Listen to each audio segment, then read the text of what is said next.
Hello, hello, hello. Thanks so much for being here. I'm pushing the button now. Hello, everyone, and welcome to day 30 of this 30-day Living an Authentic Life Challenge.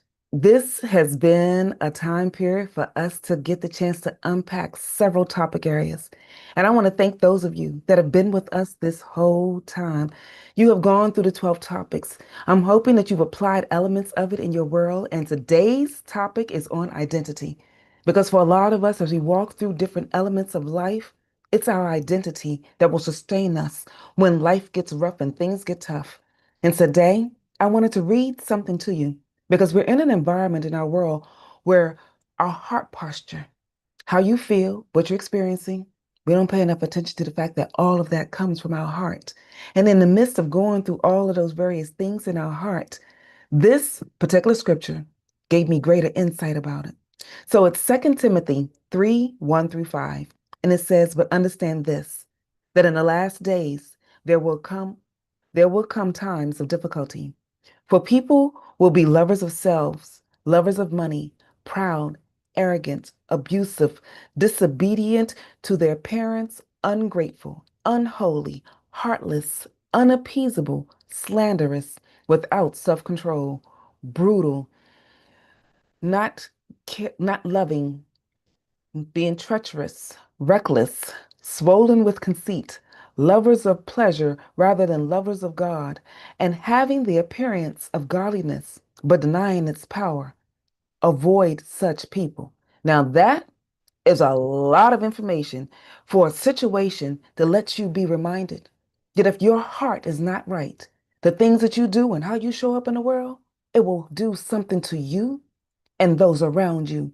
And when you find yourself in chaotic moments, it's because somebody's heart isn't right.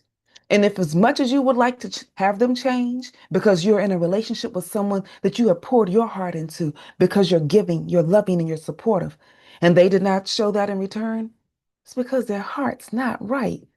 It blew me the first time I saw that God made a statement in the Bible that people in the last days will be selfish, money hungry, unappeasable, reckless, treacherous. Those are not words that you often hear people say that lives inside the Bible.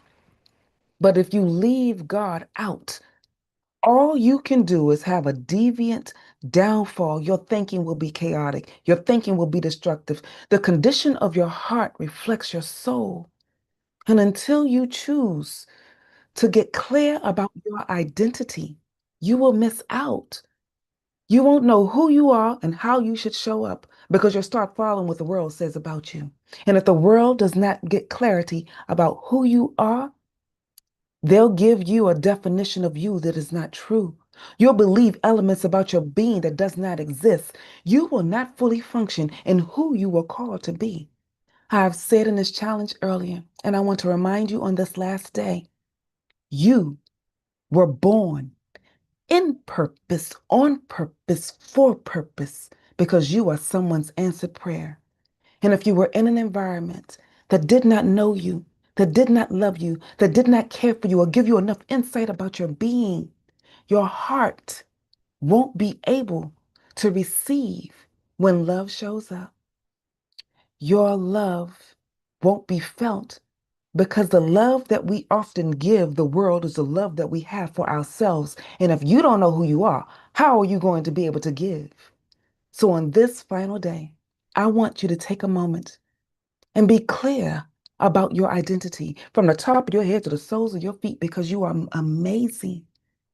Every single person born into the earth was born to be an answered prayer. But when you get stuck in places of chaos and frustration, you don't recognize that you are an answer, that you are a blessing. And if you listen to things that are not supporting you, you'll function in that capacity. So, one of the things I want you to do moving forward, be mindful of the gates of your heart. There's a conversation that I've often heard somebody say that a gate is an opening. Whatever that opening is for you, be it your eye gate, your ear gate, your mouth, your heart, these are gates to your soul. These are gates to your being, and they're gates to your identity. So guard them, Be your own watchman on the wall to make certain that you are okay. And if you are struggling to figure out your identity, here's something I want you to pause and do. Go back and remember. Take some time and remember who you were in the beginning. Some of us have to go back and remember when life was good and life was fun and the world wasn't really asking a lot of you. And there are pieces of you I want you to know.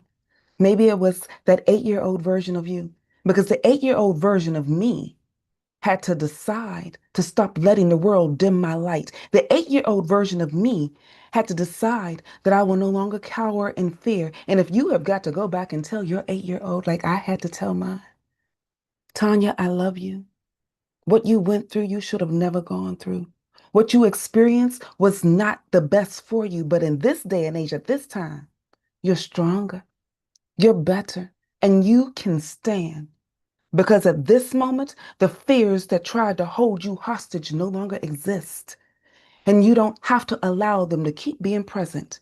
Because in this day and age, you get to choose. You get to choose how you will love. You get to choose how you will be. You get to go back and tell the version of you that is hiding because you put up barriers, probably like I did. I put up barriers to hide my heart, to close off my ears, because there were moments when I heard so much chaos about myself, I lost me. And when I entered the other side, I had to go back. And if you have to go back and apologize to you for the things that you allowed to happen because you didn't know or you weren't sure, extend yourself the grace that you would often give to others and protect your heart. Be the watchman on the wall to get your identity because you are worth it. If it was somebody else, you would make certain that they were okay. So take this last day of this challenge and make certain that you are okay. We're going to go a little bit deeper on identity. So for those of you that are joining us live on TikTok, we're glad that you're here. And for those of you that have been joining us live in other spaces and places, this challenge takes place inside of the Reset Strategies community. We are here and going to extend the conversation. And if you're interested in getting a replay, go to tanyaehud.com. You have one more day that particular website will have the space for the challenge held up. If you're interested at any point later on, send me a message and inbox me, and we can connect at a later point. In the meantime, this is Tanya Ehud walking in my purpose, and I want you to do the same. All right, all right. See you guys later. Oh, YouTube is not trying to go.